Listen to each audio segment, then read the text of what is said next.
revealing yourself, no? Minsan, dito natin makikita the truth of your creation. Pag sinabing, basahin niyo mga The truth of please read.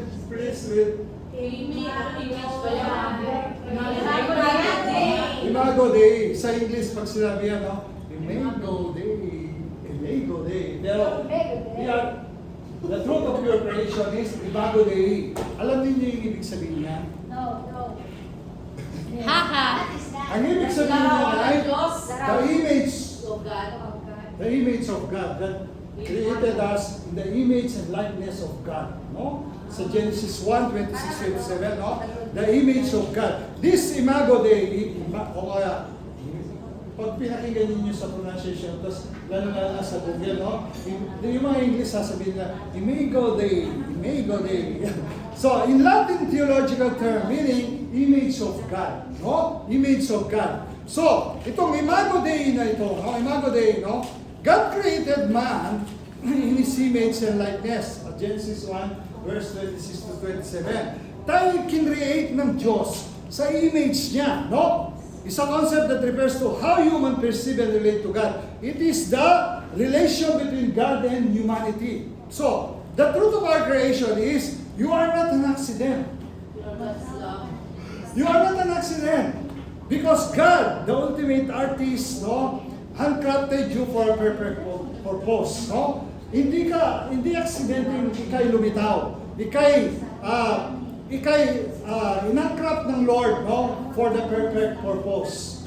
Sabihin mo sa iyong katabi, ginawa ka ng Diyos for the perfect purpose.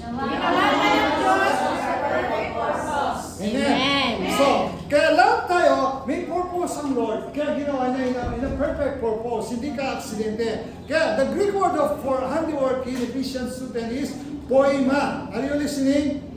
Poema, meaning a masterpiece or a poem. Ibig sabihin, kinreate ka as a masterpiece niya. Kamukha niya. Amen? So, your value comes from who made you. Yung value mo, galing yan kung sino ang lumalang sa'yo, gumawa sa'yo. Amen? Not what you produce. Not what you produce. Kaya, hindi yung, minsan, no, hindi yung kaya mong gawin ang lahat dahil nandiyan ka na, kundi yung mismong gumawa sa'yo na kaya niyang gawin ang lahat para sa'yo. Amen? Nakuha ninyo? Kaya yung value mo, nasa lumalang sa'yo. Kaya, hindi yung kung ano yung magagawa mo sa sarili mo. Hindi yung kung nandiyan ka na, kaya mong gawin ang lahat. No, kung sino lumalang sa'yo, siya dapat ang paniwalaan mo, siya dapat ang pagtrasan mo kung anong dapat gawin para sa'yo. Hindi yung babaliwalaan mo siya, ikaw ang gagawa sa sarili mo. Hello? So, naintindihan ninyo yan?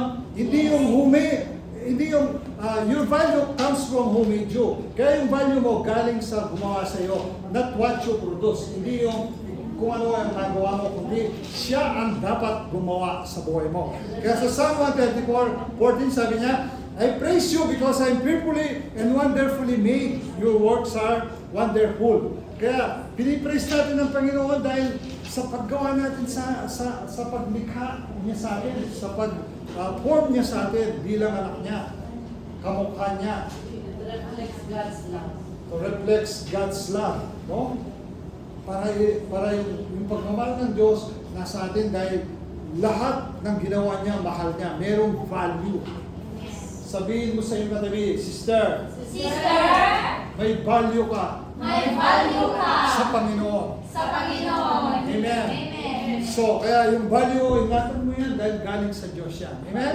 Number 3, the price paid for it.